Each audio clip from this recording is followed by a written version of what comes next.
tosambela nzambe ya bakoko elobaki kimbangu yebulusi. Me mundele ayaka nde koluka akwa koyiba ya biso bomengo po akwa kotondisa mboka na ye. Na bandi Julius Nyerere alobaka yango. Julius Nyerere azalaka présent en Tanzanie et si kalobaki était quand les blancs sont venus en Afrique, ils avaient la terre, nous avions la Bible. Ils nous ont appris à prier les yeux fermés et quand nous les avons ouverts, ils avaient la terre et nous avions la Bible. Julius Nyerere alobaki yango tangu mundele ayaki na mabele na biso ya Afrika. Ye azalaki na ba Biblia e biso tozalaki na mabele na biso. Me balakisi biso ndenge nini ya kosambela tango tozosambela kangaka misu.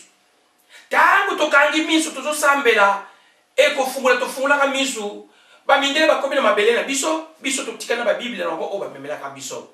Mais tala na mwa muke kaka ya ngonga oyo 500 et quelques années. Na mabele na biso o bamindele bazwaki basali nini na poto awo babongi. Mais biso ba Bible tozwaka po na bango tosali nini to regresser to dindi pe tozo continuer ko dinda se ko dinda. Yango wana bandeko to ko continuer ka ko dinda kati wapi. So ki totali croix. Qu'est-ce que cela veut dire? Croix cela veut dire quoi? Croix ezalaka signe ya perdiction. Signe ya perdiction ezalaka croix. Elingi kolobake soki lelo tokangisi photo et que moko kat na biso na photo tokangisa ki akufi. Bako tia croix likolo na ye, cela veut dire il est perdu. Soki lelo ozokenda njelo moni babare kokendete perdiction.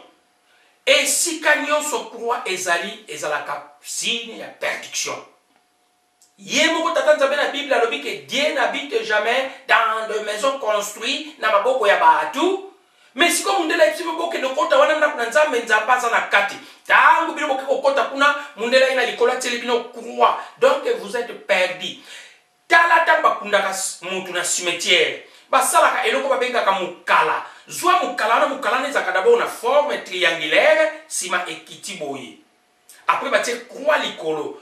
Zwa yango yesango munene.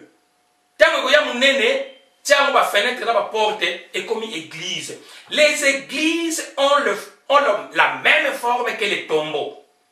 Yango wana barabi ke bozali ba kufita bozo kota kuna parce que bo yebite bisika bozo ke no kota ezali bisika ya boku. Tosambela nzambe ya bako